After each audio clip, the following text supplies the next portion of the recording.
Amém.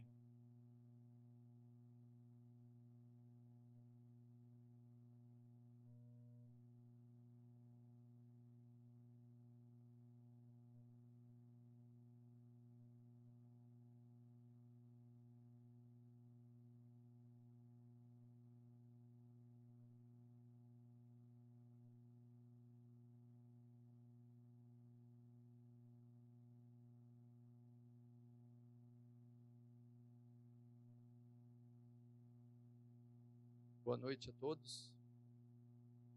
Quero agradecer, antes de mais nada, bom, mesmo.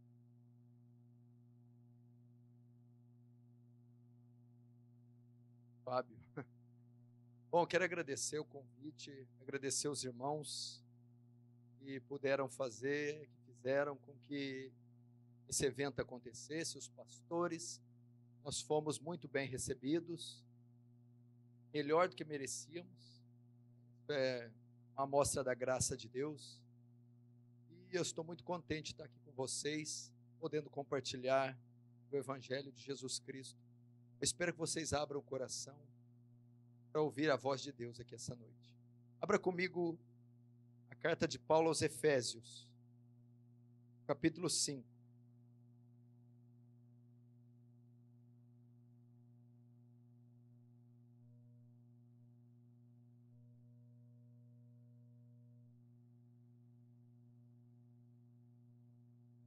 Efésios, capítulo 5.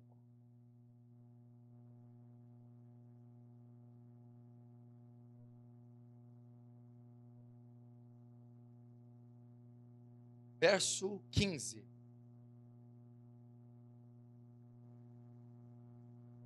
Efésios 5, verso 15. Vamos ler. Portanto, vede prudentemente como andais, não como nécios, e sim como sábios, remindo o tempo, porque os dias são maus. Agora vá comigo no Salmo de número 90. Salmo de número 90.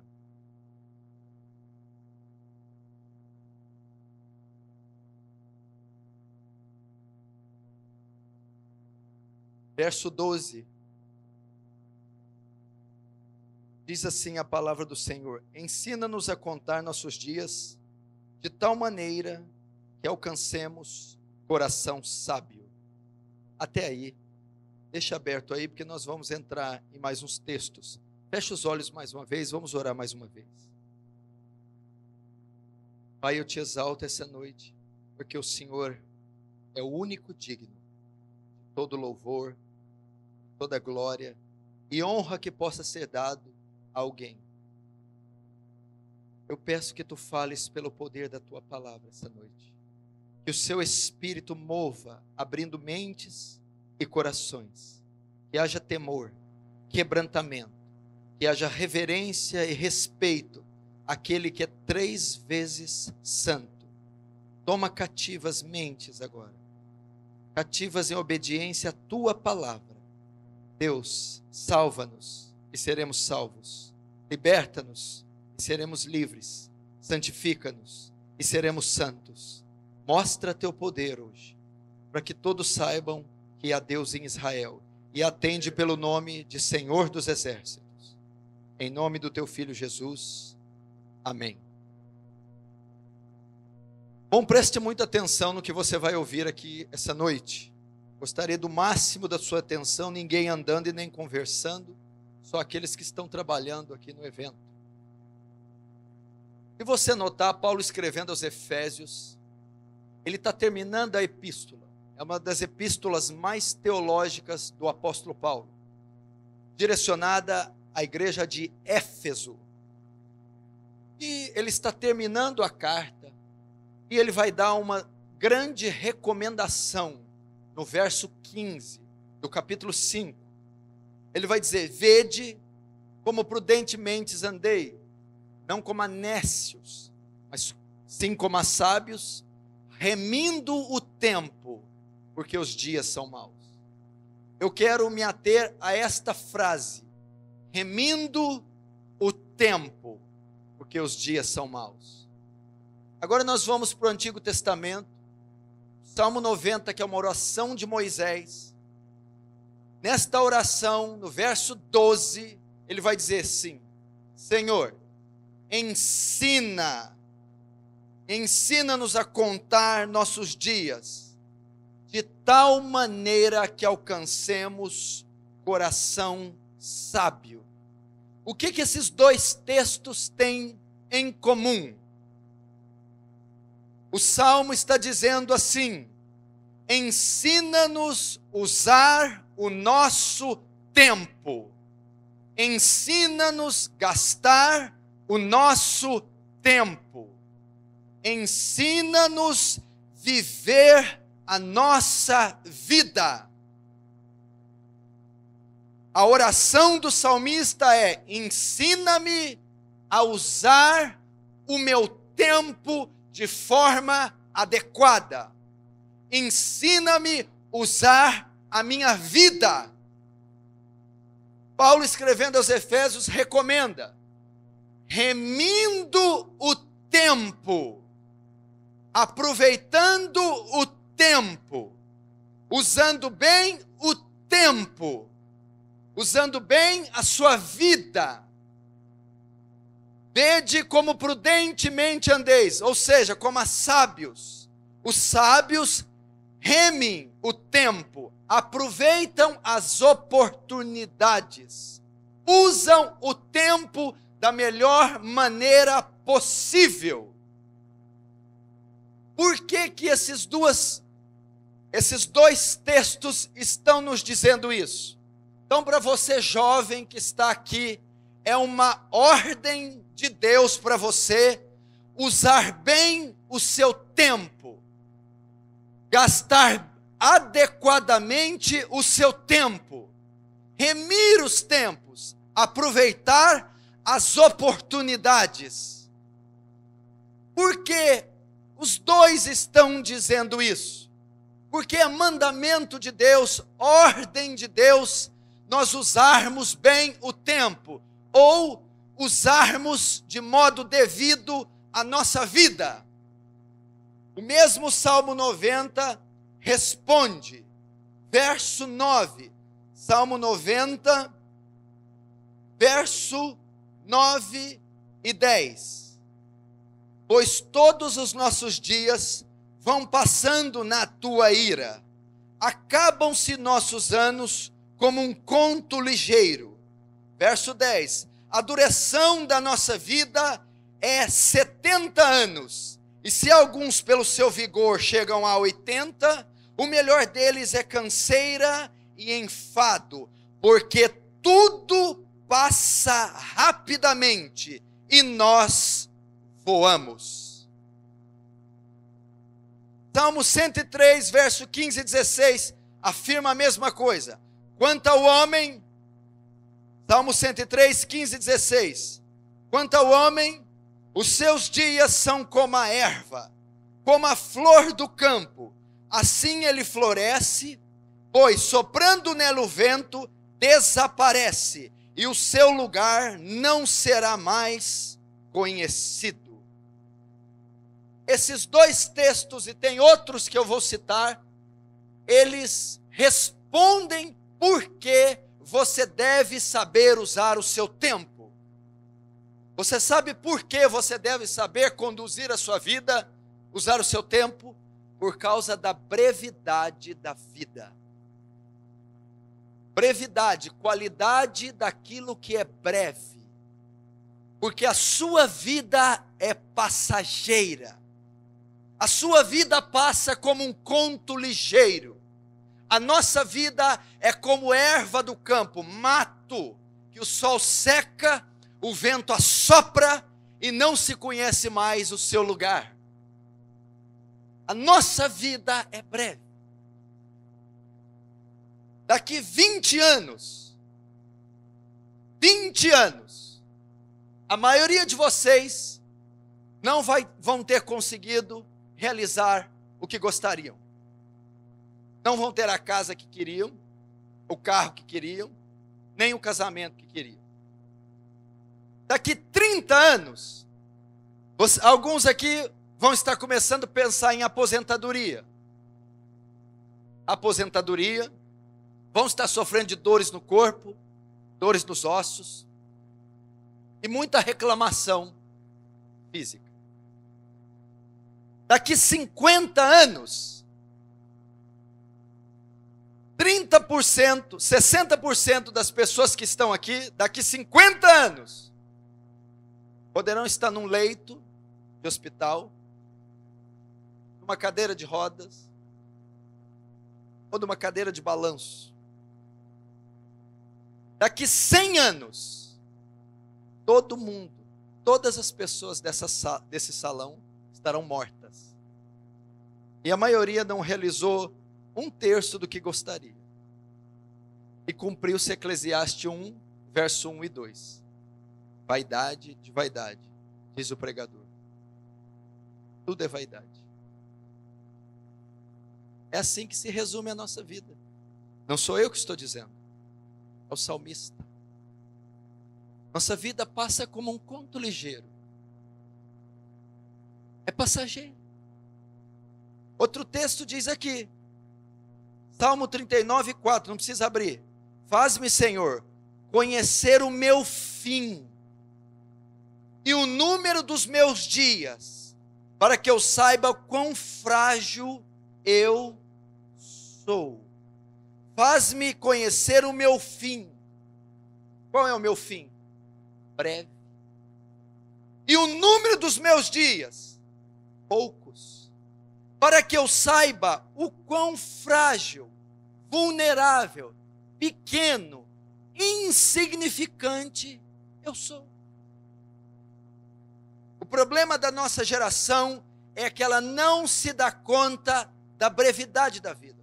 Dr. Billy Graham, o maior evangelista de todos os tempos, pegando uma conferência em Denver, com 80 anos de idade, encerrando o seu ministério, a sua carreira, perguntaram: o que o senhor deixa, Dr. Billy Graham? Ele disse: a brevidade da vida. Eu nunca achei que a vida passasse tão rápido. Estava começando o meu ministério outro dia, estou velho, estou encarquilhado e me aposentando. A brevidade da vida. É por essa razão que o apóstolo Paulo e que o salmista no Salmo 90 dizem para nós: ensina-me a gastar o meu tempo, ensina-me a remir meu tempo, ensina-me a usar de modo adequado o meu tempo, minhas oportunidades, ou seja, me ensina a viver, ensina-me a usar minha vida, porque ela é breve, ela vai passar, ela passa como um conto ligeiro, é como a erva que seca e o vento assopra. O mal dessa sociedade moderna é que ela não faz o jovem ou o homem pensar na morte. Você um dia vai morrer e não vai demorar. Você um dia vai deixar de viver nessa esfera terrena. Olha o que Tiago diz. Porque o que é a nossa vida? É um vapor que aparece por pouco tempo e depois se dissipa. Essa é a nossa vida. É um vapor. Você já viu quando você abre a tampa de uma panela fervendo e sai aquele vapor? Quantos segundos ele demora para desaparecer? 2, 3 segundos. É assim que Tiago descreve a vida de um homem, como um vapor que aparece por pouco tempo, depois se desvanece, se dissipa no ar. Você precisa ter essa consciência que a sua passagem na terra é breve.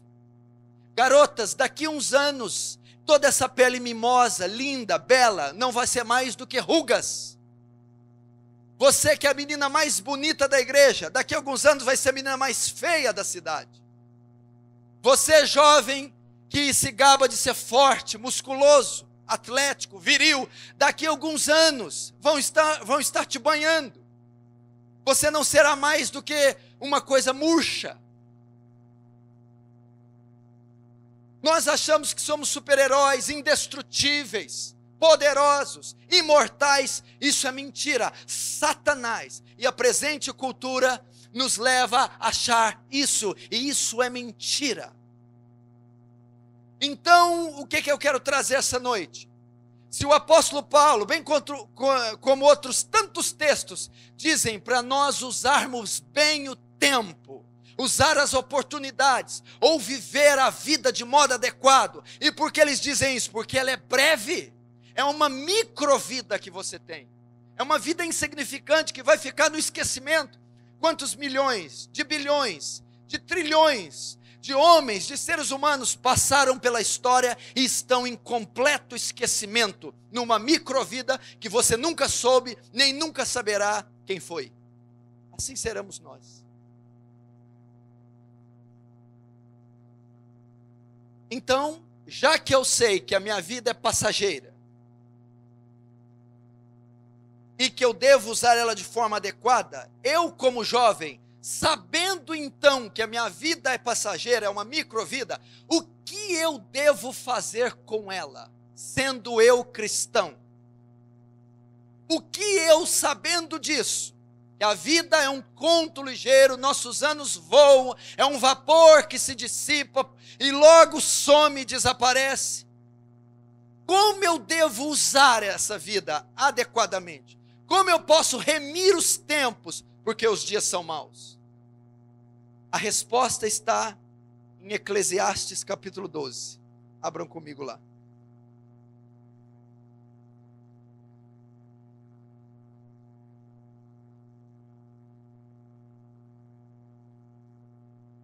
Eclesiastes capítulo 12, verso 1. Lembra-te do teu Criador nos dias da tua mocidade, antes que venham os maus dias e cheguem os anos dos quais dirás: não tenho neles prazer, ou contentamento, dependendo da sua tradução. Aqui o homem mais sábio que pisou na terra dá a resposta para o jovem. Tem algum jovem cristão aqui? Diz amém. Tem algum jovem cristão? Levanta a mão. Você que levantou a mão, o seu dever em vida é cumprir esse texto. Se você está fazendo outra coisa que não é esse texto, você está em pecado. Arrepende-se.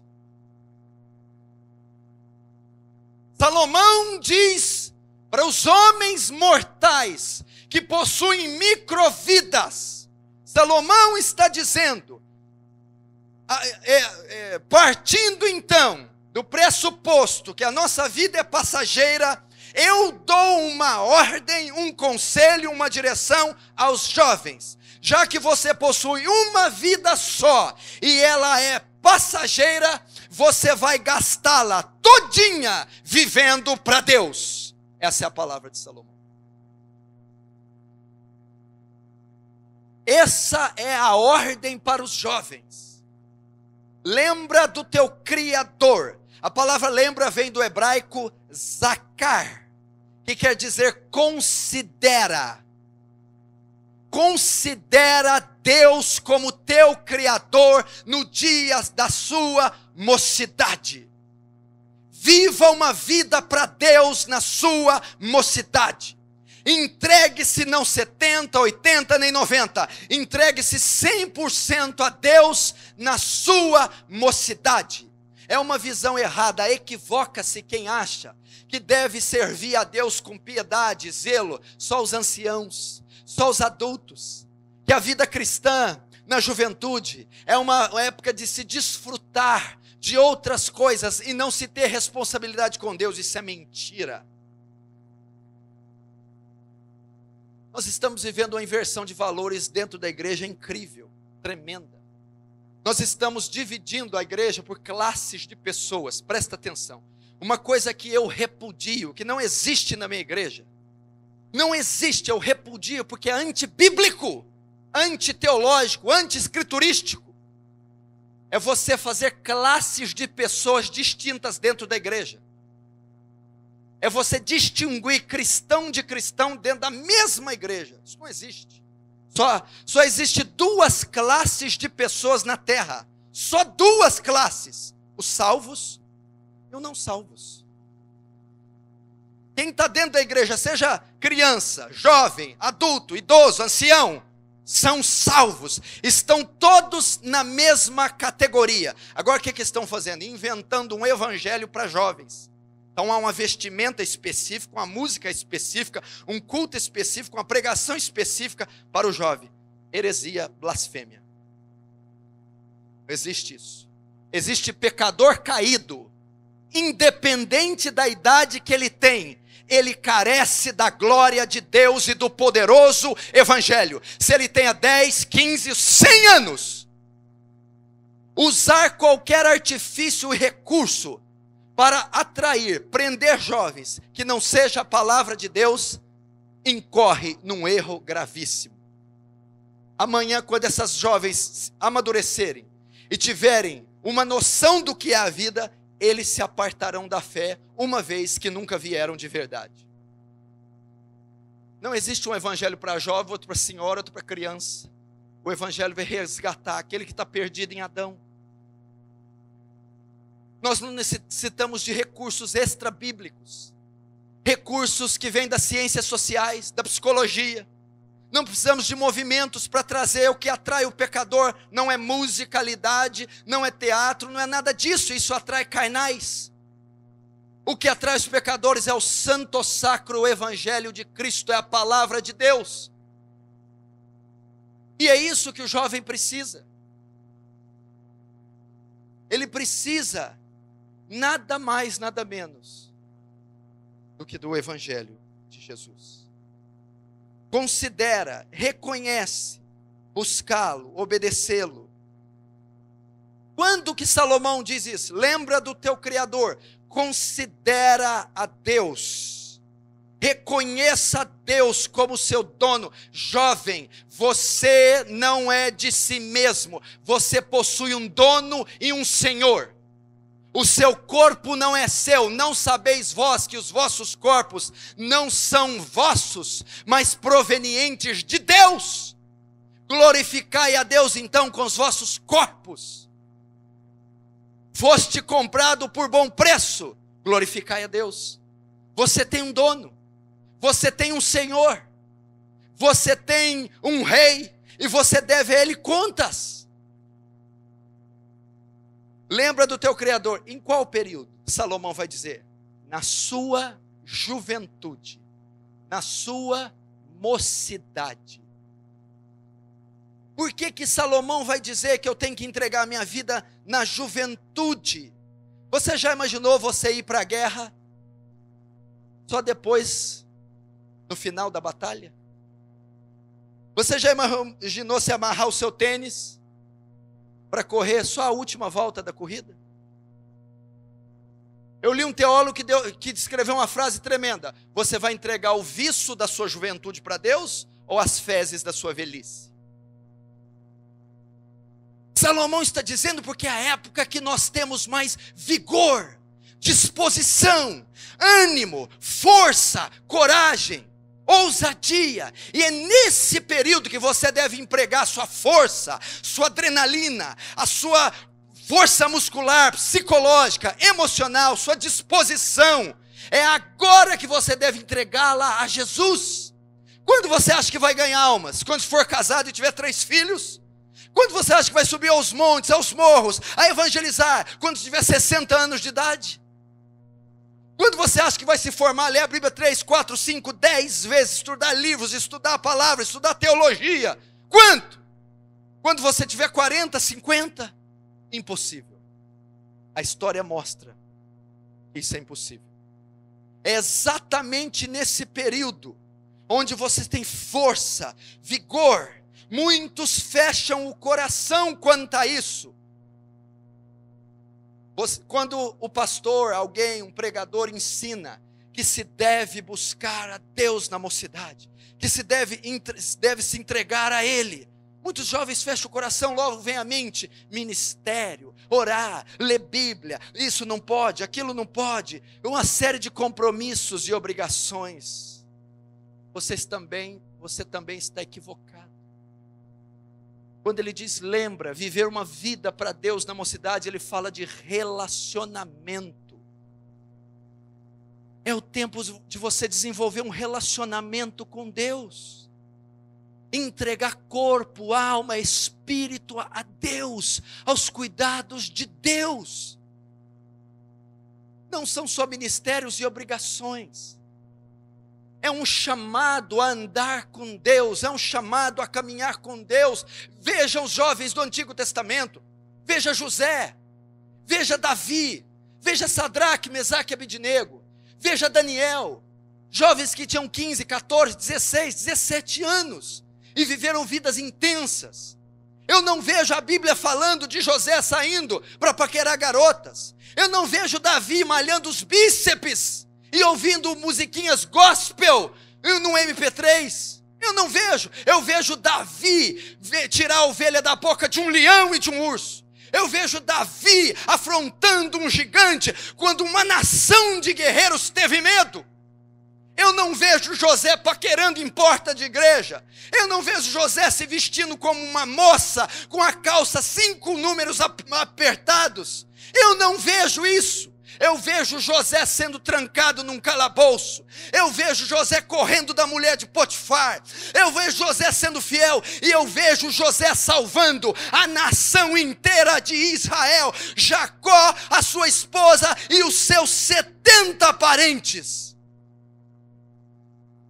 Eu não vejo os jovens como de hoje. Você acha que jovem radical é essa geração David Keelan?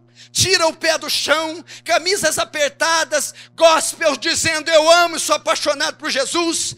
Isso é fajuto. Esse louvor contemporâneo doutrina a juventude, porque a juventude não lê a palavra, não estuda a teologia, não faz a exegese dos textos, e toda a doutrina da juventude vem de jargões de ministros de louvor, que geralmente são nada mais do que celebrações da carne.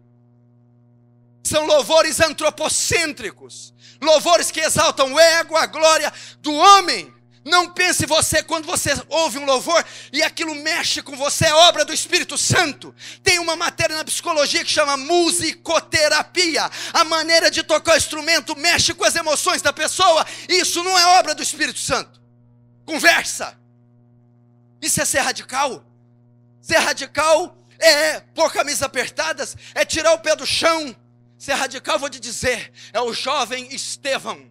Estevão, leia Atos capítulo 6 e capítulo 7, você vai ver que Deus fazia maravilhas e sinais pela mão de Estevão. Estevão entrou numa sinagoga. Sabe o que é sinagoga? Sabe o que é um sinédrio? 70 doutores da lei estão lá. Sabe o que são doutores da lei? Com 14 anos de idade, eles já decoraram o Pentateuco de cor. 14 anos de idade, um doutor da lei, antes de ser um rabino judeu, ele passa por um exame e ele tem que citar o Pentateuco inteiro de cor, sem errar uma vírgula. Se ele errar uma pontuação, ele está reprovado, ele não serve para ser rabino. A Bíblia diz que Estevão entrou nessas sinagogas. Nenhum desses doutores pôde se opor à sabedoria e o poder que Estevão falava. A Bíblia diz, meu irmão, que Estevão, se você estudar um livro de John Fox, o livro dos mártires, o primeiro mártir da igreja cristã, sabe quem foi? Um ancião? Não. Um pastor? Não. Um profeta? Não. Um jovem. Assim, Estevão, ele vai lá e testifica, meu irmão, o testemunho dos mártires seria, o testemunho dos apóstolos seria de sangue derramado. Martírio, me mostra na Bíblia um registro de alguém falando, tira o pé do chão, de alguém paquerando, algum jovem se metendo em carnalidade. Você não vê. Olha Daniel, lembra quando Nabucodonosor invade Jerusalém, cumprindo a profecia de Jeremias, leva cativo para a Babilônia, em 3 levas, dentre eles tem alguns jovens. Nabucodonosor dá uma ordem para separar jovens sábios, para eles assistirem ante a corte, e ele dá uma porção de ração para eles. A Bíblia diz que Daniel intentou no seu coração não se contaminar com os manjares. A Bíblia não está dizendo que a mãe de Daniel mandou, o pai de Daniel mandou, porque eles não estavam presentes. Alguém obrigou, um pastor impôs. Intentou-se no seu coração, espontânea e voluntariamente, não se contaminar com o mundo, com o presente século. Ele não se dobrou ao sistema de Nabucodonosor. Não precisou de um pastor oprimir, obrigar, exortar. Não precisou de pegar no pé. Ele sozinho, sem que houvesse um testemunho de judeu. Ele próprio, porque tinha temor a Deus. Princípio bíblico. Porque tinha vida com Deus. Ele não contaminou-se com manjar.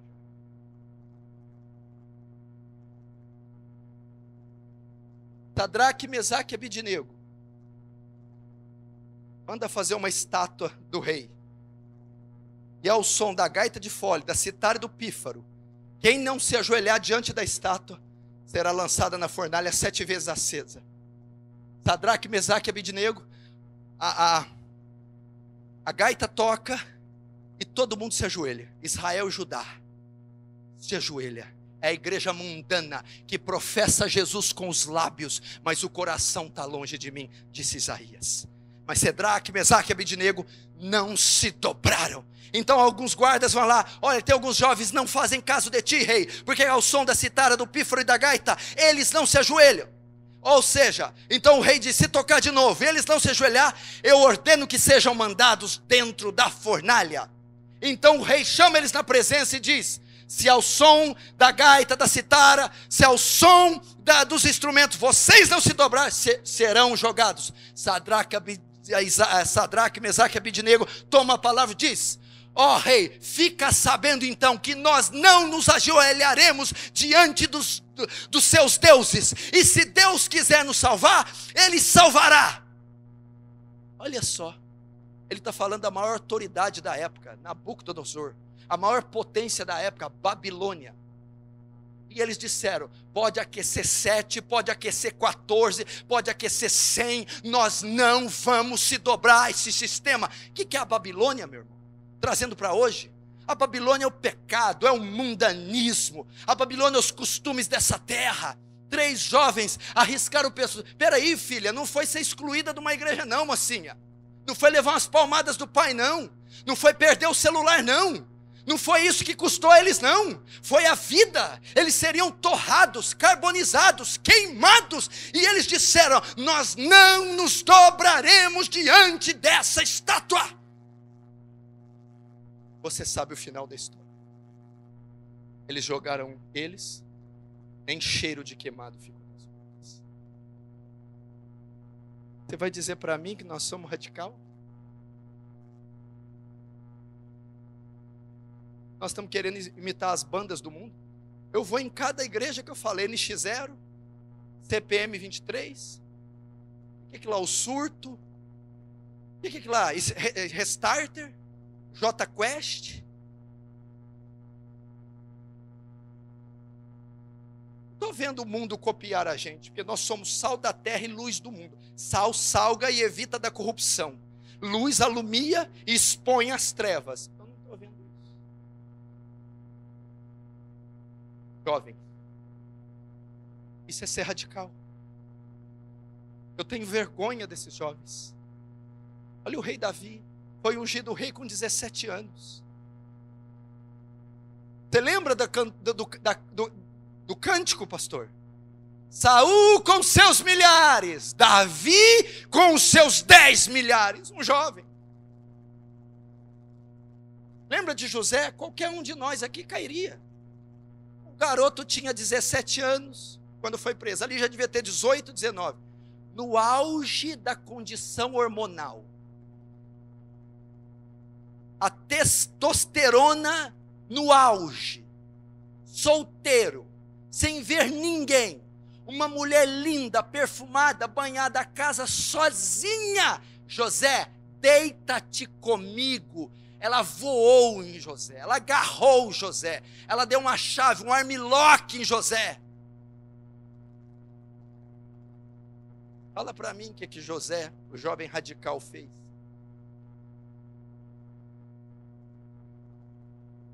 Deu uma bicuda nela e saiu correndo. Foge! Fugiu! Isso é homem de Deus. Isso é jovem de Deus, temente a Deus. Meu pai não está aqui, Jacó. Meus irmãos Benjamim, Efraim, Rubem, Simeão, Gade, Azer, Levi, Dan, Issacar não estão aqui. Potifar não está aqui, Faraó não está aqui. Mas os olhos do Todo-Poderoso estão aqui. Eu temo a Deus. Quando é que vamos ver uma geração de jovens assim? Isso aqui é que move céus e terra. Isso é que e abala os alicerces do inferno. Isso é que tributa a glória para Deus. Isso é que faz o Espírito Santo vir e se apoderar de um culto. E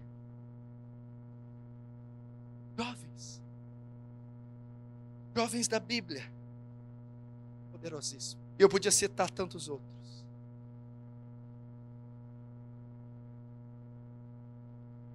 E ele vai dizer, lembra nessa época. Outra coisa, voltando para o ministério. A Bíblia só fala duas classes de homens também. A criança e o adulto. As ciências sociais na década de 60 colocaram a terceira classe, adolescente. Não existe na Bíblia. O menino sai da infância e se torna homem. Sai da infância e se torna homem. A menina sai da infância e se torna mulher. Então nós temos que inventar um ministério, um grupo social, a psicologia moderna para cuidar dos adolescentes. O que eles são? Nem crianças, nem homens. Estão ali no meio, indefinidos. E eles vão partir para uma vida adulta. E o que acontece? Com 20 anos de idade, eles ainda usam a cueca para fora escrito pitbull. Eles acordam meio-dia, jogam videogame até as 4, vão andar de bicicleta, gastar dinheiro à toa, são ignorantes, analfabetos, não sabem nada de Deus. Amanhã com 25, 23 vão assumir uma família, uma mãe, vão assumir uma casa, não sabem cozinhar, lavar, passar, não sabem trabalhar e sustentar a mulher, é um caos. E dentro da igreja a gente não pode permitir isso. Dentro da igreja se forma homens e se forma mulheres. Você não percebeu, pastores? O que a nossa sociedade está fazendo? Estão querendo desmasculinizar o homem. Você não viu a moda do homem? A calça.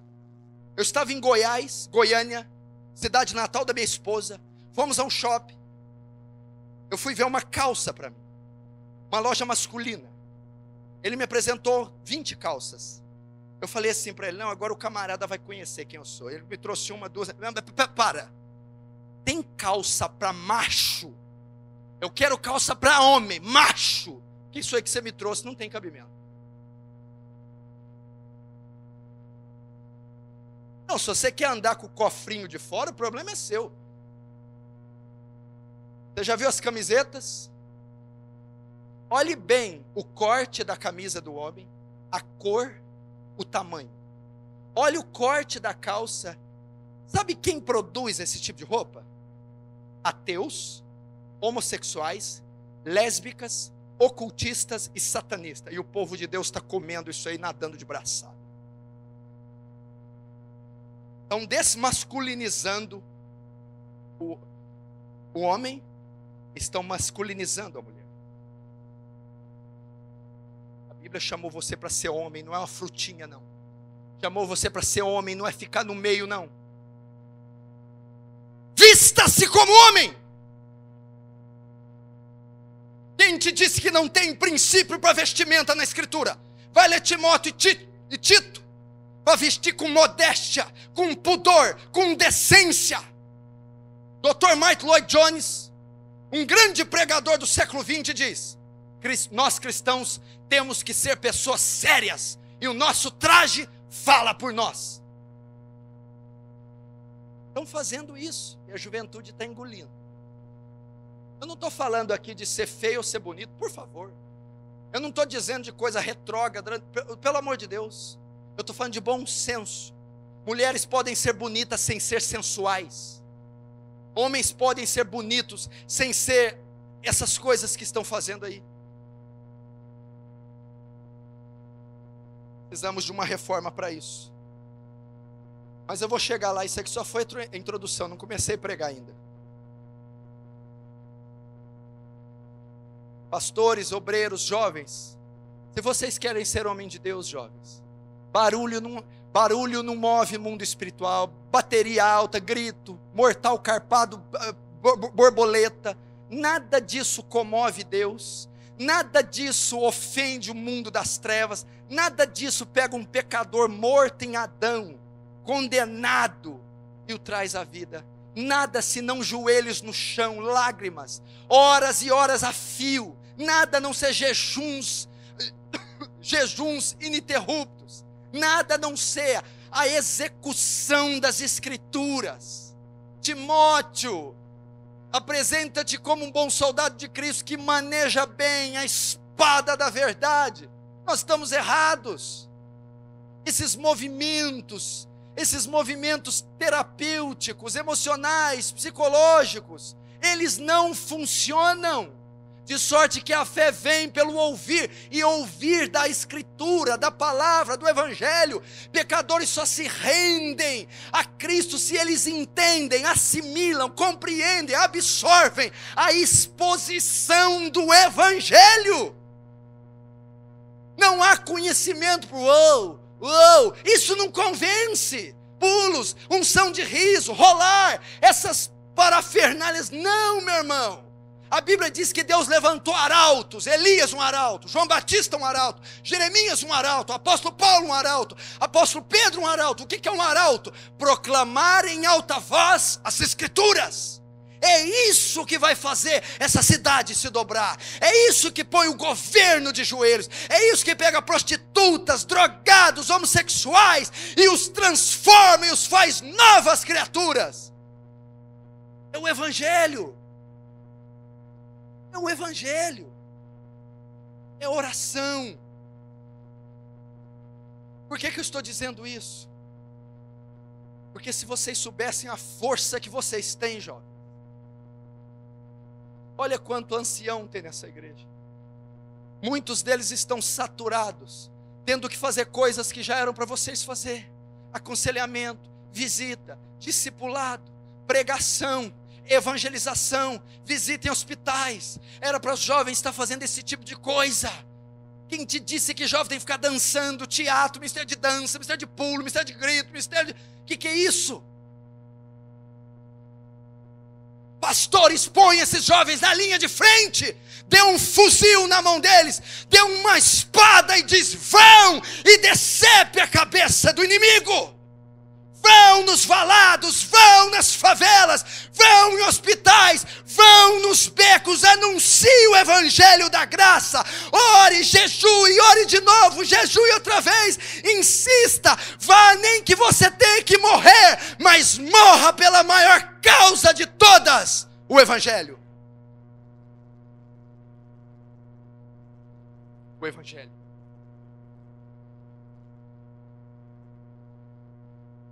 Lembra do teu Criador nesse tempo. Vamos voltar. Sua vida.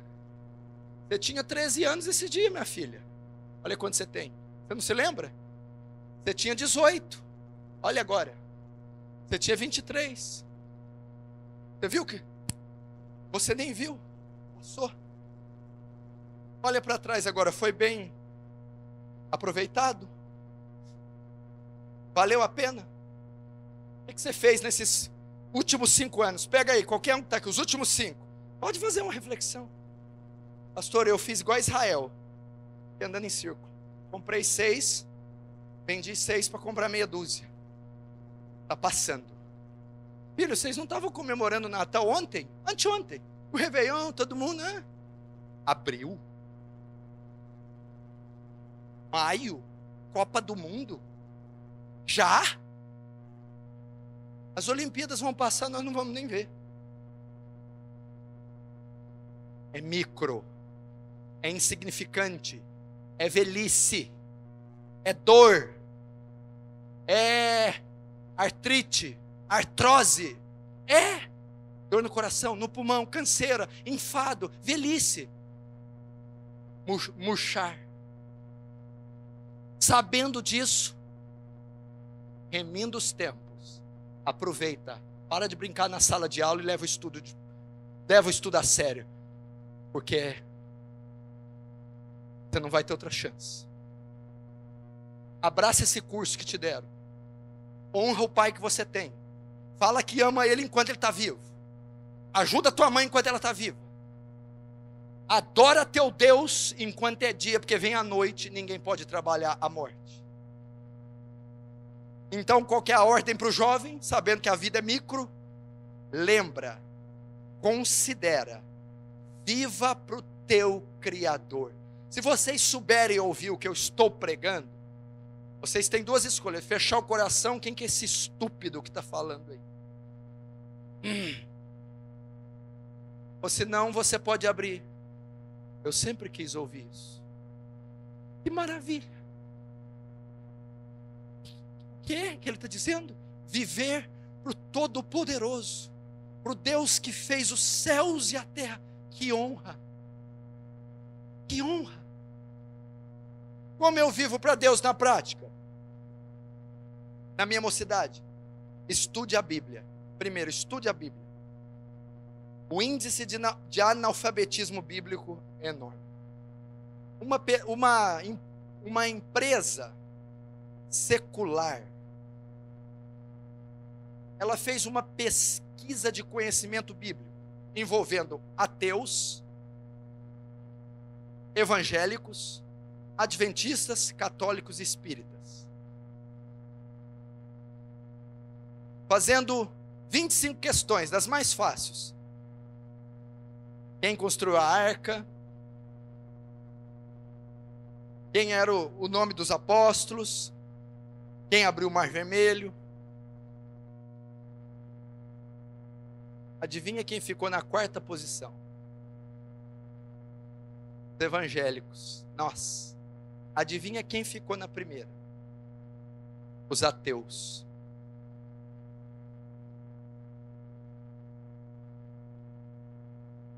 Talvez se a gente fazer uma prova aqui com perguntas básicas, nós vamos escandalizar. Nome das 12 tribos, vai lá. Dos 12 apóstolos. Diferença entre lei e graça, vai lá. Faz uma redação sobre a nova aliança. Quantos livros tem na Bíblia? Teve crente que respondeu 65. E isso podia, com pesquisa, podia contar no índice. Eu não sei se é burrice ou se é ignorância mesmo. É uma vergonha. Leia a Bíblia. Quando a J.K. Rowling, aquela enviada do inferno, J.K. Rowling, a escritora que originou a série Harry Potter, ela lançou um livro, A Nova Ordem de Fênix. No outro dia, vendeu 2 milhões de cópias. Eu conheço jovens que liam. O livro dela é um livro de 500 páginas para cima. 500, 600, 800. Séries, pilhas. Conheço jovens que liam um daquele em uma semana. Converteram-se há 5 anos. Não leram o Novo Testamento até hoje. Já leram o Playboy? Contigo, cara, Sabrina. Já leram, né? Quando chega nas Escrituras, leia a Bíblia. Oséias 4:6. Você quer a resposta porque a cristandade do Brasil está afundando? O meu povo se perde por falta de conhecimento. Sabe por que a igreja está caindo em besterol, heresia, em baderna? Porque ela é ignorante. Ela tolera de tudo. Ela aceita de tudo. Ela não sabe o que está comendo. Por que ela não sabe o que está comendo? Por falta de conhecimento. A ignorância destrói. Enéas Carneiro, candidato à presidência da República 2 décadas atrás, morreu com câncer. Ele disse uma frase interessante: a ignorância aprisiona, o conhecimento liberta. Eu acho que ele estava parafraseando João 8,32. E conhecereis a verdade, e a verdade vos libertará. Agora sabe por que você não tem tempo? Facebook, Orkut, celular, Twitter, PlayStation, Xbox. A Bíblia, um salmo antes de dormir. Marcos 12, 24. Errais em não conhecer as Escrituras, nem o poder de Deus. 2 Timóteo, Paulo dizendo a Timóteo: tu, Timóteo, que desde a infância sabe as sagradas letras. Timóteo era versado na Escritura desde a infância. Um PhD, um perito nas Escrituras. Jovem, gaste a sua juventude, o seu tempo, enquanto você é solteiro, lendo o santo livro, o maior best-seller já publicado, o maior livro de todos os tempos. Aqui está refletida a mente de Deus, o coração de Deus, os juízos de Deus, o amor de Deus, a misericórdia de Deus, os atributos de Deus. Não há ciência que se equivale à ciência da Bíblia, não há conhecimento que supere o conhecimento da Bíblia. Veja essas linhas. Essas linhas saíram da boca do Altíssimo. Deus respirou e essas linhas foram feitas. Leia as Escrituras. Meu irmão, uma só página desse livro tem mais poder do que toda a energia atômica do mundo. Aqui está a ciência de Deus, o conselho de Deus, a mente de Deus. Timóteo, desde a sua meninice, Salmo 119, 9. Como manterá o jovem puro o seu caminho? Observando segundo a tua palavra. Por que que os jovens caem em pecado? Por que que a lascívia, a prostituição, masturbação, fornicação, cobiça, concupiscências desenfreadas? Falta de se alimentar da palavra. Vocês querem receitas mágicas? Pastor, me unge, ora por mim. Não! É um alimento diário que Jesus disse para Satanás na tentação: não só de pão vive o homem, mas de toda a palavra que procede da boca de Deus. Os maiores PhDs da Bíblia deveriam ser os jovens. Você não sabe o poder de absorção que você tem, de memorização, de harmonização. É tremendo. Se você entrar nesse livro, você vai ver. Eu não sei por que não tem interesse. Você conhece Shakespeare, Agatha Christie, Paulo Coelho, Machado de Assis, essa de Queiroz? Que autores, hein? Esse livro não. Ele não dá a autoria dele para homem. O autor dele é o Senhor dos Exércitos, o Deus de Israel. Quem escreveu esse livro, Paulo vai descrever, vai tentar descrever a mente dele, quando ele diz: ó profundidade das riquezas, tanto das ciências como do conhecimento de Deus, quão insondáveis são os seus juízos, quão inescrutáveis são os seus caminhos. Quem foi o seu conselheiro? Quem primeiro deu a ele, para que depois possa lhe retribuir? Porque dele, por ele, para ele são todas as coisas. Glória, pois, a ele eternamente. Amém.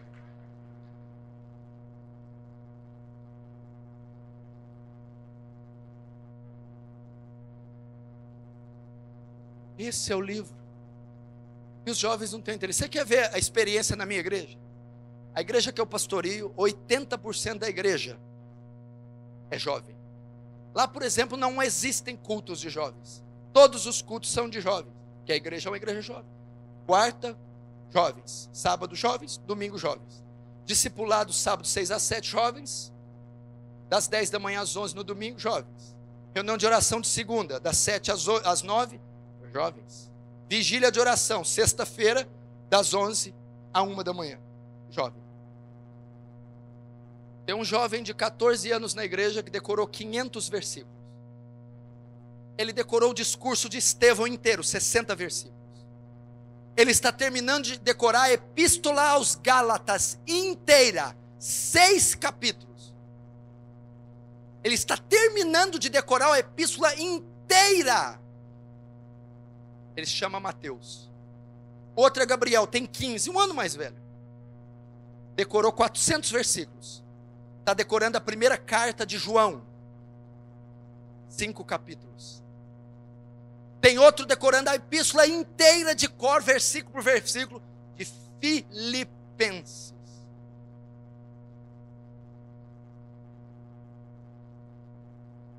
Há 14 anos. Eu fiz um campeonato com eles. Eles tinham que resumir os 4 evangelhos. 3 capítulos por semana. Eles tinham que ler, resumir e comentar versículo por versículo. O campeão ganharia um kit de teologia de R$3.000. Ou, das meninas, um instrumento, um violino. Eles demoraram 6 meses para fazer. Eles faziam numa folha de almaço, pegava os 3 capítulos, comentava e resumia, versículo por versículo. Mateus, Marcos, Lucas, João. Eles demoraram 6 a 8 meses. Terminaram. O melhor comentário da semana era lido no domingo antes da pregação. Pastores comentaram entre uns e os outros, quando eles comentavam. A gente vai ter que ter cuidado agora com o que prega nessa igreja. Olha isso aí. Sabe quem ganhou? O Mateus, de 14 anos. Ele tem uma estante na casa dele, com R$3.000 de livros de teologia, história da igreja, e livros que você não acha em livraria nenhum, só na internet. Ele tem toda a coleção dos puritanos, tem livros a coleção, a exposição de Romanos do Dr. Martin Lloyd Jones, a melhor exposição da maior epístola da Bíblia, Romanos, 14 volumes. Ele tem 5 bíblias de estudo. 14 anos. 14 anos. Eu vim para essa viagem, ele queria vir. Falei, não, você não vai vir não. Você vai ler um livro que chama Santidade, do J.C. Riley, um bispo anglicano. Melhor livro sobre santidade. Falei, eu quero que você leia esse livro até eu voltar. Eu vou ficar 4 dias fora. Quantas páginas tem o livro? 460. Vai ter que ler 115 páginas por dia. Mandou uma mensagem para mim hoje. Estou na página 180 já.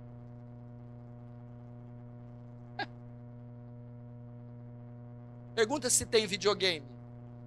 Quando ele converteu, ele não deu ele, porque falou, o outro vai pecar. Quebrou. Pergunta se tem Facebook. Não que ter Facebook seja pecado, mas para não ser tentado ao pecado e ao ócio, que 90% só faz isso, ele deletou. Estou cumprindo isso aqui.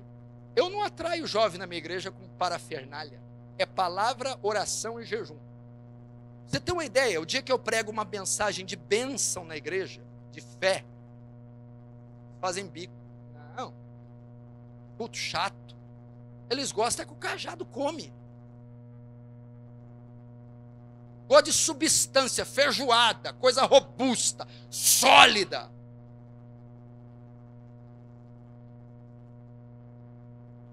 A palavra.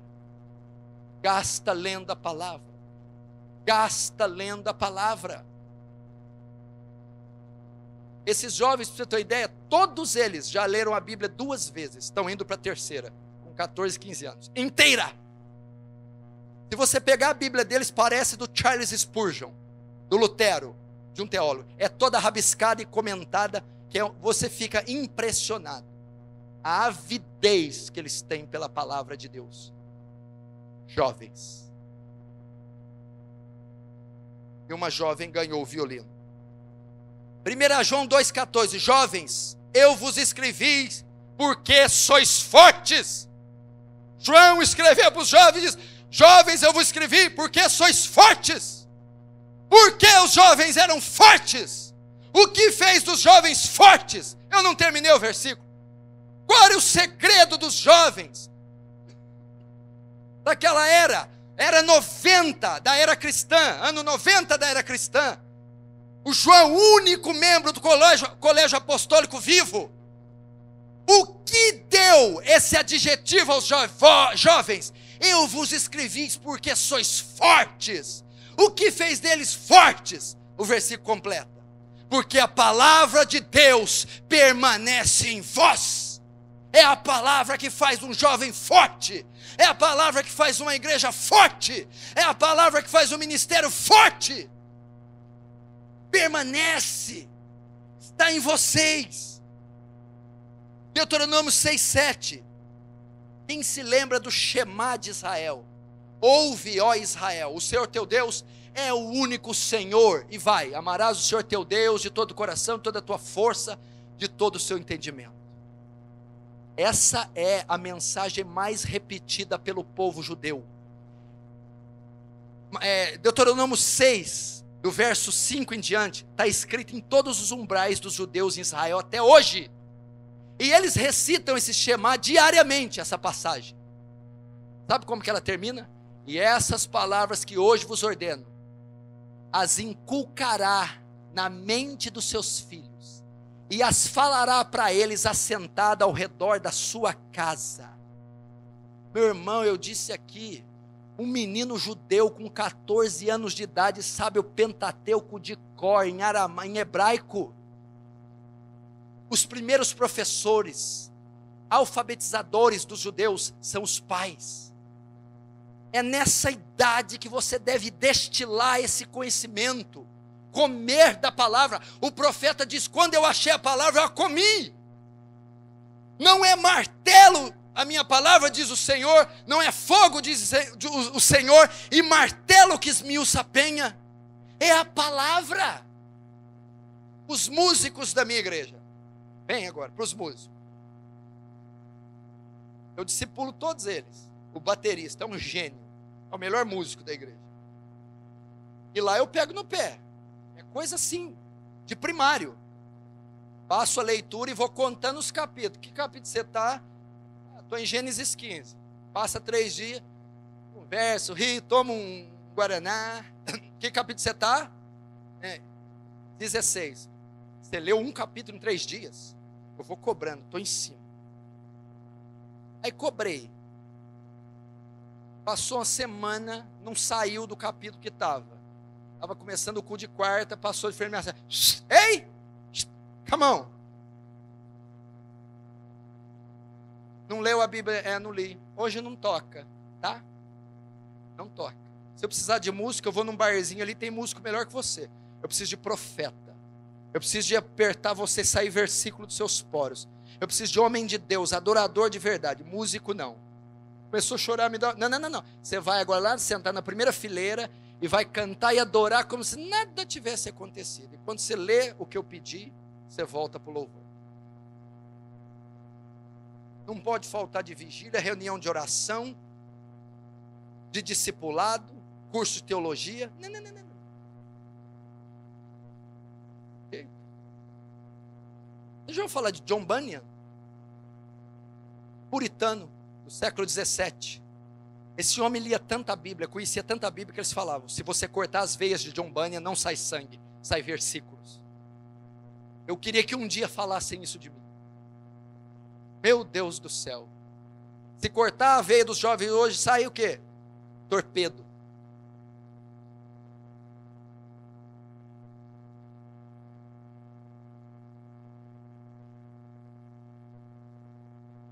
Gaste sua juventude lendo. Segundo, não estou vendo o relógio não, eu tenho costume de ir depois da meia-noite, hein? Se deixar, não tem juízo não. Segundo, gaste a sua vida, jovem, com oração. Muitos jovens dizem, oração é coisa para ancião. Rimou, né? Dificilmente você encontra hoje em dia um jovem de oração. Primeiro, não oram por causa da preguiça. Segundo, não oram porque não têm tempo, gastam todo o seu tempo com outra coisa. Terceiro, não oram porque na verdade não sabem orar. Deus, papai, oh, aleluia. Não tem, a oração não é inteligível. Estuda a oração. Neemias capítulo 1, Neemias 9, Esdras 9, Daniel 9, João 17, a oração sacerdotal de Jesus, 1 Reis capítulo 3 e metade dos Salmos. Vê se Davi, Salomão, Esdras, Neemias, Daniel, Senhor, ai, ui, ei, i. Oração monossílaba. Oração com conteúdo bíblico. Oração inspirada pelo Espírito de Deus, oração quebrantada, oração que verte lágrimas, oração sincera. Oh, meu irmão, nós precisamos aprender a orar. Essa geração de jovens tem que aprender a ficar de joelhos. A igreja não marcha de pé, a igreja marcha de joelhos. É de joelhos que ela conquista, é de joelhos que ela ganha almas, é de joelhos que ela destrona o poder do inferno, é de joelhos. Eu ouvi falar que essa igreja tem uma reunião de oração mais de 15 anos, 5 da manhã. Eu não vou perguntar se a maioria dos que aparecem são jovens. Essa hora talvez o jovem está pensando em dormir. Oração. Daniel capítulo 6 verso 10 diz que Daniel orava 3 vezes ao dia com o rosto voltado para Jerusalém. Era um jovem. 3 vezes ao dia. Olha Marcos 1:35, tendo se levantado de madrugada, sai Jesus e foi para um lugar deserto e ali orava. Você já viu a vida de Jesus, pastor? O que ele fazia de dia? Desde a hora que acordava, o dia inteirinho fazendo milagre, curando leprosos, dando vista ao cego, perdoando prostitutas, pregando na sinagoga, no Monte da Oliveira. Um homem exausto o dia inteirinho. Chega à noite, ele não ia dormir não. Ele passava a madrugada inteira orando. Se o Filho de Deus sem pecado, se o Messias de Israel, se o Verbo encarnado precisava orar, quanto mais eu e você pecadores. Siga o exemplo de Jesus. Por que a igreja está fraca, anêmica? Não adianta, meu irmão. Eventos, técnicas, sistemas. Meu irmão, o método é o mesmo, é o antigo, clássico, histórico, bíblico. É calos nos joelhos, sangue nos joelhos.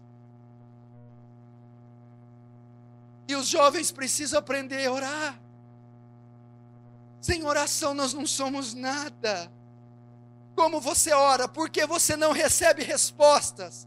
Tiago 4,3, pedis e não recebeis, porque pedis mal para esbanjar em vossos prazeres.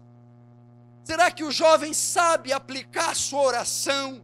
Sabe traçar alvos em oração e pede de conformidade com a palavra? Deus, você está com a dor pedindo cura, cura.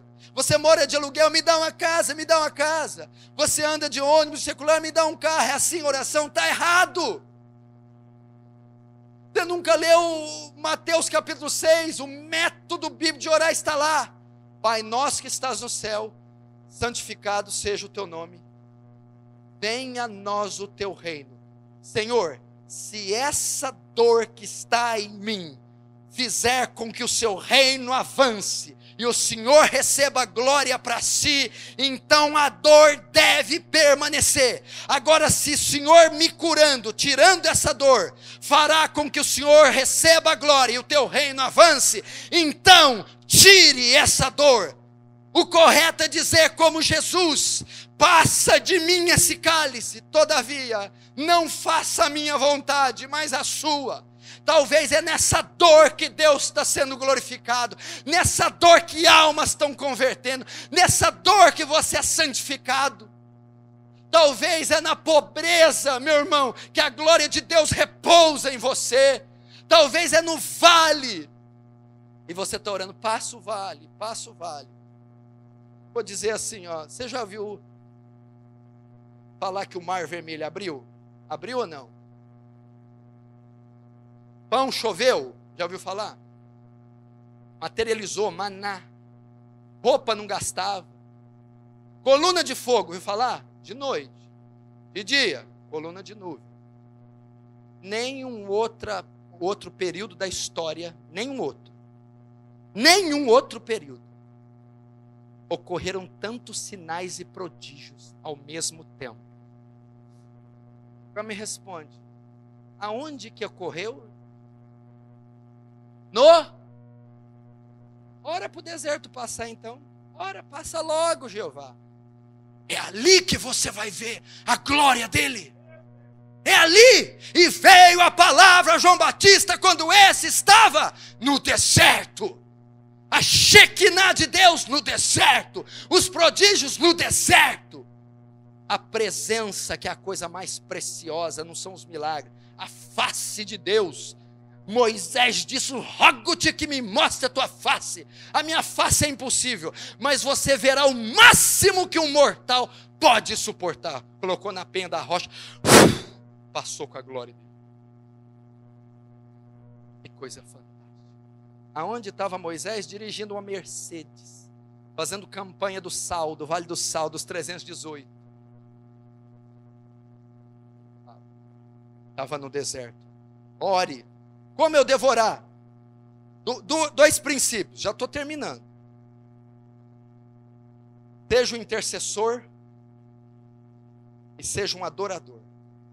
Primeira oração, intercessão. Você sabia que o pastor dessa igreja precisa da intercessão dos jovens? Você sabia que a sua mãe precisa da sua intercessão? Você sabia que o seu pai precisa da sua intercessão? Você sabia que o líder de jovens precisa da sua intercessão? A sala de aula que você estuda precisa da sua intercessão. Precisamos de jovens que oram, choram junto com a liderança, oram pelos projetos da igreja, guardam e cobrem a igreja em intercessão. Eu sei que não é tarefa fácil, é árduo, é uma guerra, é uma batalha a intercessão. Mas jovens, vocês estão sendo convidados a intercederem. Você já imaginou centenas, não sei quantos jovens, que vamos colocar 150, 200 jovens intercedendo pela congregação, intercedendo pela cidade de Nova Iguaçu, intercedendo pelos projetos, intercedendo pelo derramar do Espírito Santo, intercedendo pela conversão de pecadores. Se não acontecer nada, meu irmão, eu mudo. Não é porque eu estou pregando, não.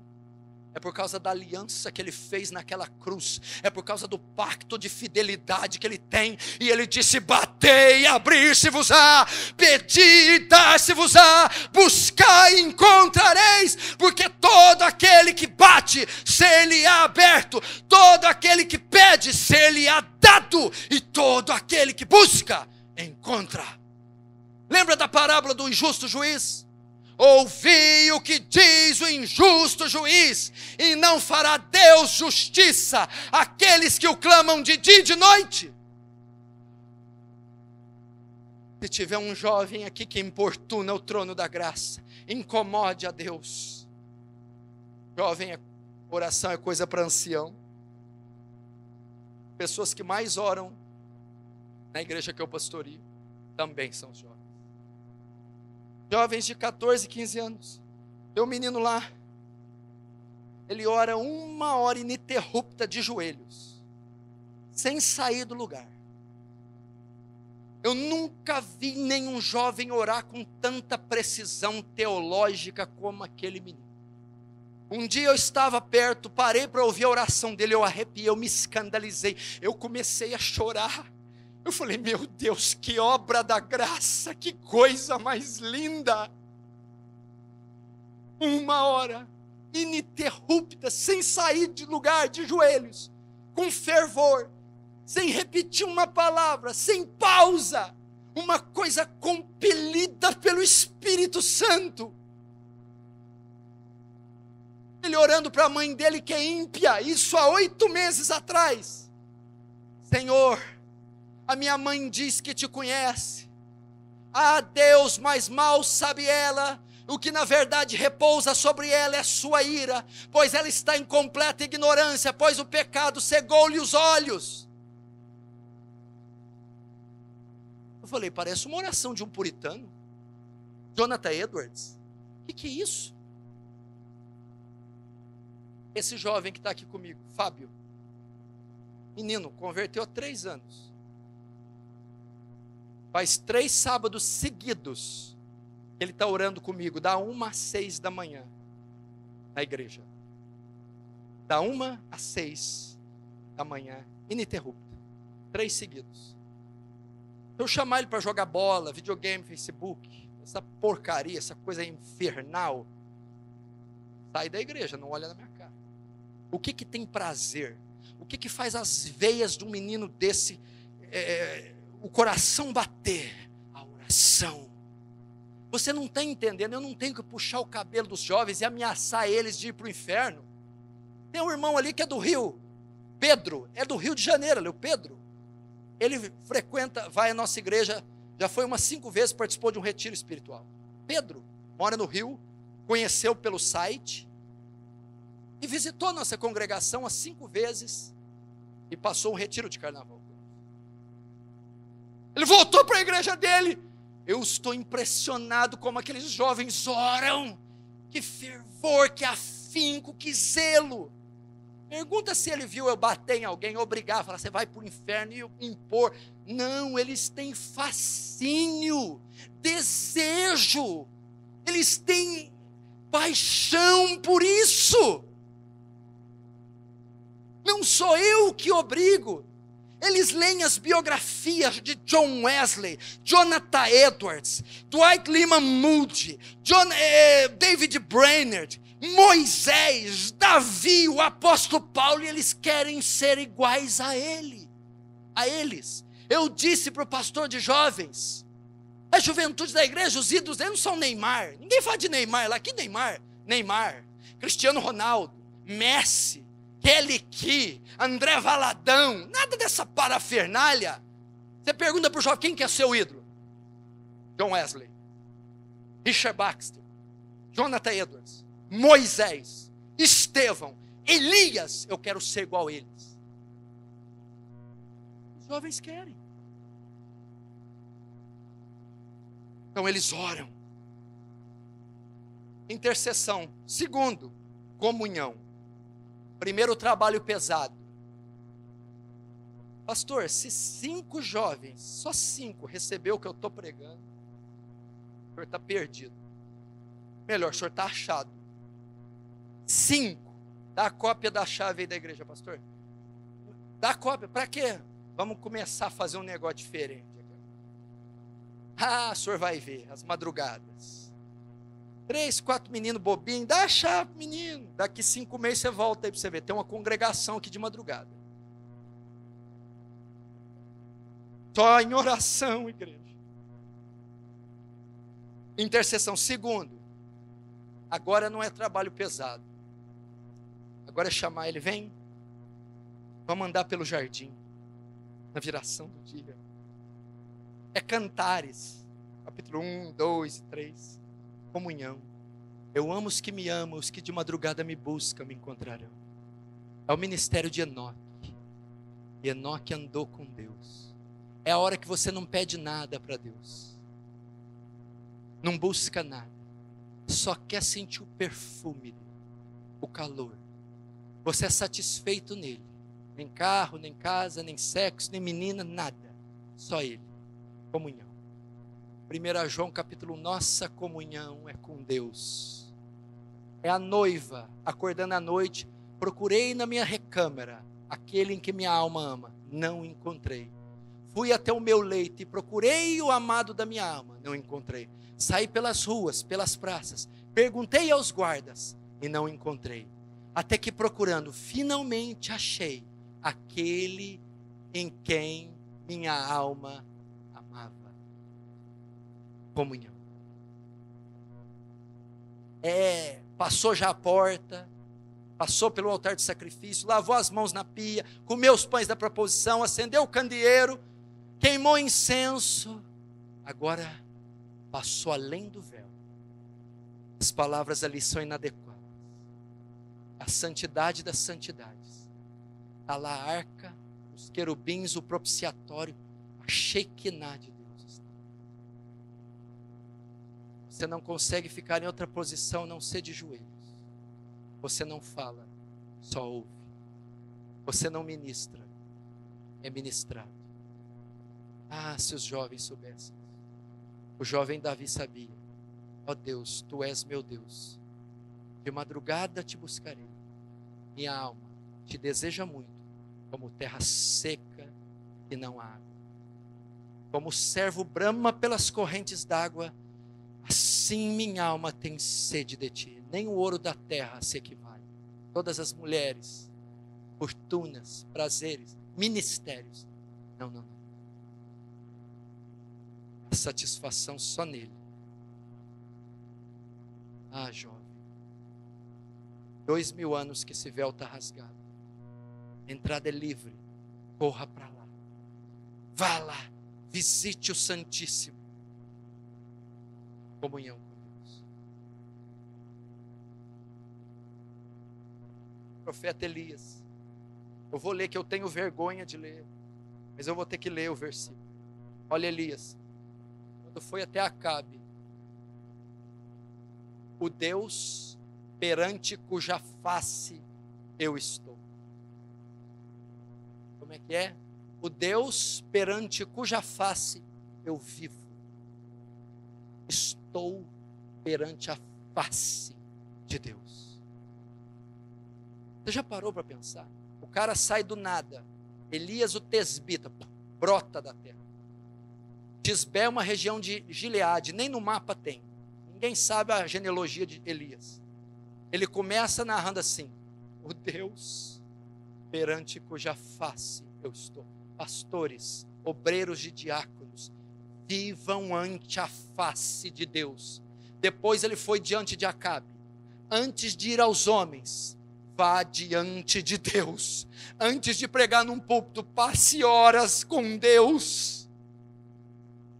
E Moisés?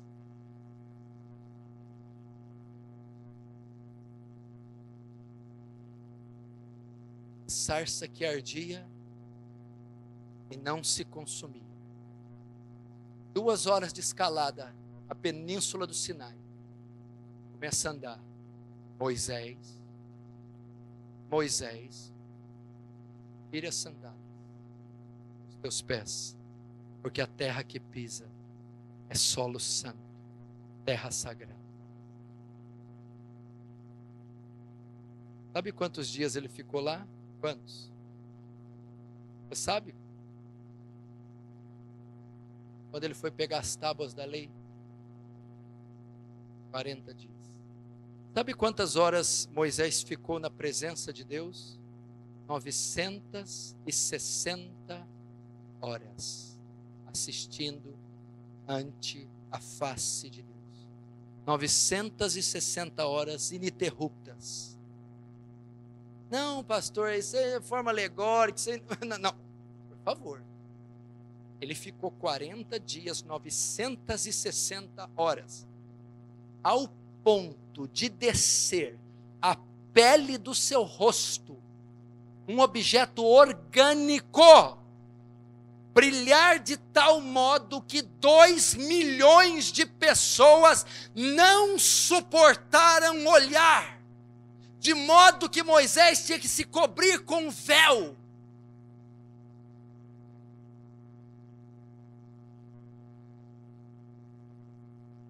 Ah, não, isso aí é veterotestamentário.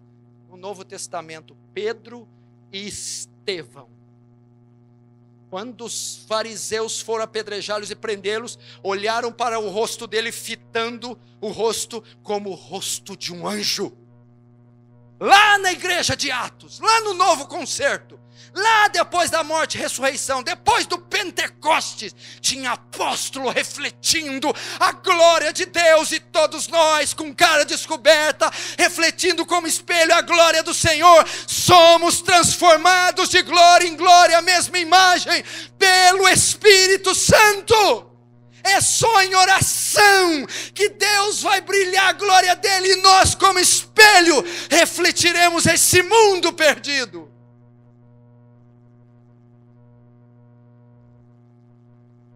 Eu vou ler uma frase de David Brainerd.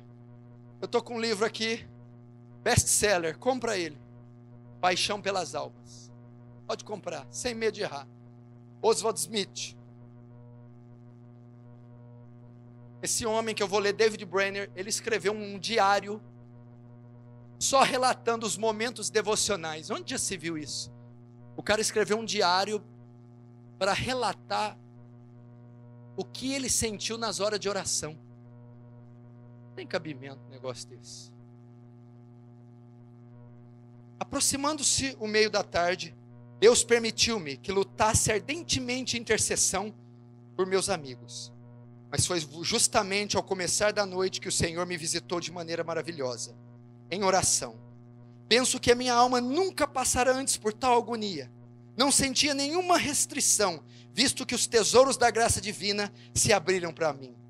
Lutei em favor dos meus amigos pela colheita de almas, por multidões de pobres almas, e por muitos que eu pensei serem filhos de Deus. Mantive-me nessa tremenda agonia, desde meia hora depois que o sol surgira no horizonte, até quando se fez noite. Isso me deixou inundado de suor. Outra oração.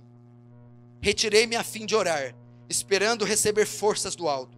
Nessa oração meu coração se expandiu consideravelmente, e de minha alma foi exigido tanto, que não me lembro de outra ocorrência igual antes em minha vida. Encontrava-me numa agonia tal, implorava com tanta intensidade, importunação, que quando me levantei de joelhos, senti-me completamente fraco e debilitado. Quase não podia andar em linha reta, minhas juntas pareciam frouxas, o suor escorria pelo meu rosto, pelo meu corpo, e a natureza parecia prestes a dissolver.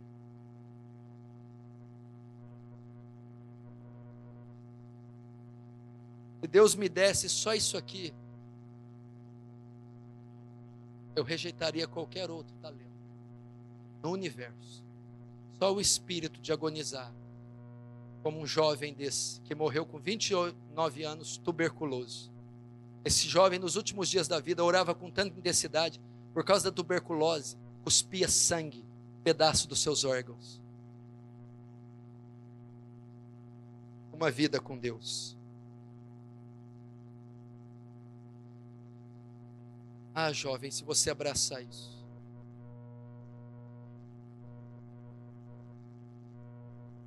Se você abraçar isso.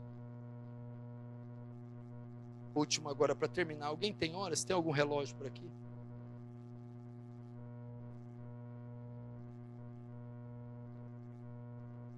Um falou 5, outro 2 ou 10 horas. Quer dizer, vamos acabar com esse negócio logo. Ah, tá certo. Ô irmão, eu fico triste. Essa aqui eu vou resumir. Jovem, ande com pessoas piedosas. Se jovem anda com jovem, só com jovem, coitado de você, viu? Eu vou falar um versículo que não fica ofendido comigo, não, é o versículo. A Bíblia diz que a tolice é abrigada no coração do jovem.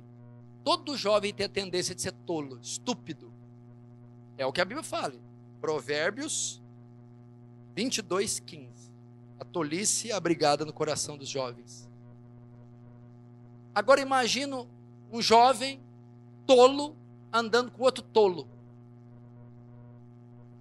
Tem outro versículo para isso. Provérbios 13:20. Jovem, anda com o sábio e se tornará sábio, porque o companheiro dos tolos será afligido, sofrerá males. Imagina um menino que acorda meio-dia com a cueca vermelha horrorosa, joga PlayStation, Xbox, sei lá o que, fica 14 horas na internet e tem um miolinho de ervilha. Aí chega outro jovem da mesma maneira.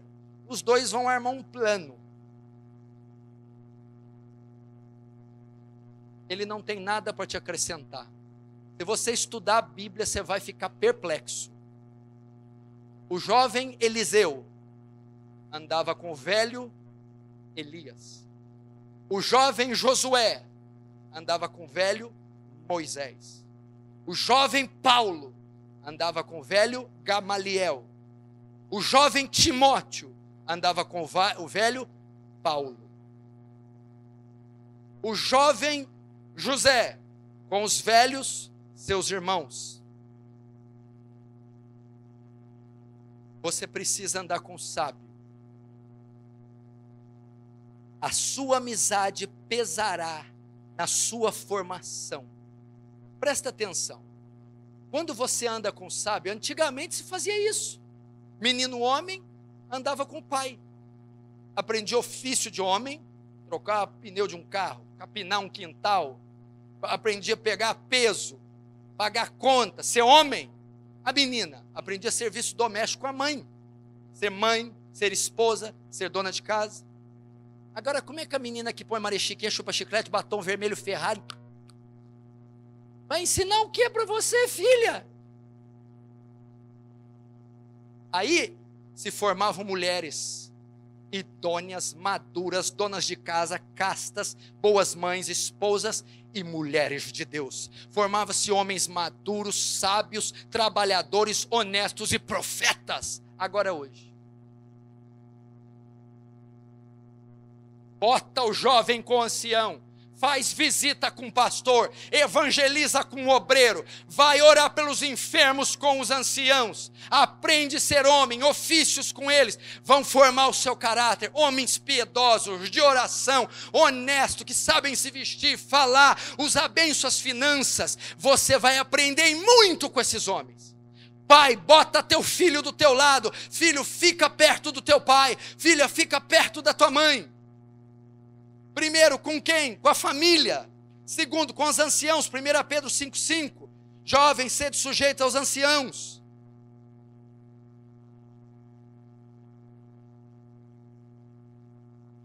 Você está gastando sua vida de forma... Olha os jovens da igreja. Esses 3 jovens que eu falei para você da Bíblia. O Mateus, o Gabriel e outro. Sabe quem discipula eles? Eu. O Fábio. Com quem que ele anda? Comigo. Os 3 pastores que estão na igreja. Eu ganhei os 3 e formei os 3. São pastores.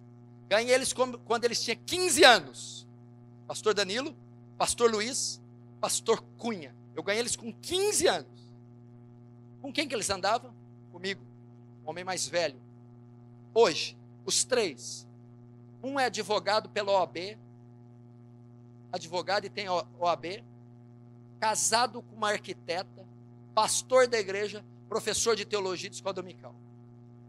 O outro, dono de uma imobiliário, corretor, casado com uma mulher de Deus, uma das maiores mulheres de Deus da igreja. Pastor da igreja. O outro, pastor Cunha, advogado, formado pela OAB de São Paulo, casado com uma ministra de louvor, uma mulher que fala 4 línguas, uma mulher de oração, diretor da Aliança do Calvário. Homens formados, probos, maduros. Por quê? Andaram com homens. Claro, pode se divertir, sair, comer, praticar esporte. Agora, se for só com o tolo, você vai ser tolo. Você vai ser afligido. Você não vai crescer nem amadurecer. Você não vai aprender ofício de adulto. Procura os anciãos da igreja. Agora, de verdade, que aquela hora eu não estava falando a verdade. Fuja do mundo. 2 Timóteo 2, 22. Timóteo, foge das paixões da sua mocidade. O que é isso? Namoro. Você achou que eu ia deixar passar? Cantares capítulo 8, verso 4. Não desperta o meu amor até que esse queira. O que é isso? Não namore fora do tempo. Não se apaixone fora do tempo. Não se interesse pelo sexo oposto fora do tempo. Pode destruir sua vida espiritual, seu chamado, seu ministério. Grava isso, Cantares 8:4. Qual a idade certa para começar um namoro? Primeiro, a palavra namoro não se encontra nas escrituras. Ela vem de 150 anos para cá, da cultura ocidental. No Oriente não existe. Conhece a pessoa, já vai para o matrimônio. Biblicamente também. Contudo, vivemos na esfera ocidental. O que você tem que fazer? Só inicia um relacionamento se ele visar o casamento. Me interessei por aquela pessoa por mim. Vocês têm intenção de casar? Não. Então, de jeito nenhum. Vocês têm? Porque para pensar. Já vê aqueles irmãos com aliança prata na igreja entrando. E a menininha 15, o cara 16, com o cabelo arrepiado. Vocês estão namorando? Então. E quando vocês vão casar? Casar? Você está doido? Casar não. Mas então o que você está fazendo com ela? Me divertindo com o corpo dela. Me divertindo com o corpo dele. Quando eu enjoar, eu vou pegando outra, até eu achar uma que dá certo. Prostituição. Namoro não é ir numa loja, experimenta 10 calças e pega a melhor. Só inicia visando o matrimônio. Então você só visando o matrimônio quando eu começo o namoro? Quando a parte masculina tem condição de casar, de trazer sustento financeiro, espiritual, emocional. Tirar ela do conforto da família e dar ela uma vida digna. Antes disso, lascívia, pecado. Pode ver, Isaac e Rebeca. O pai dela falou, busca uma mulher para o meu filho, pai dele. Se encontraram, no outro dia se deram por casamento. Isaac era homem, Rebeca era mulher. Casaram. Foge das paixões da sua mocidade. Bem, vamos ficar de pé.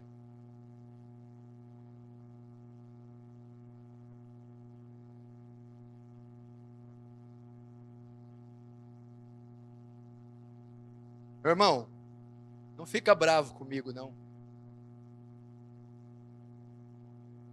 Você vai casar, Deus é misericordioso.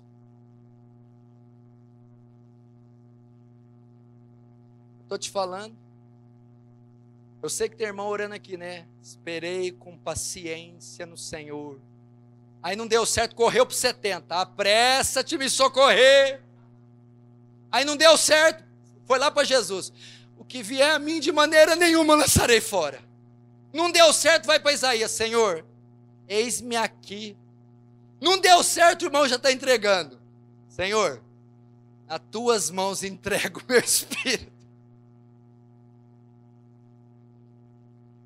Ele que disse, não é bom que o homem fique só. Então ele que disse, ele vai preparar. Amém? Que você guarde esses princípios para ser um jovem poderoso e lembrar do teu Criador no dia da tua mocidade. Fecha os olhos, vamos orar. Pai, eu abençoo essa congregação, os pastores e diáconos.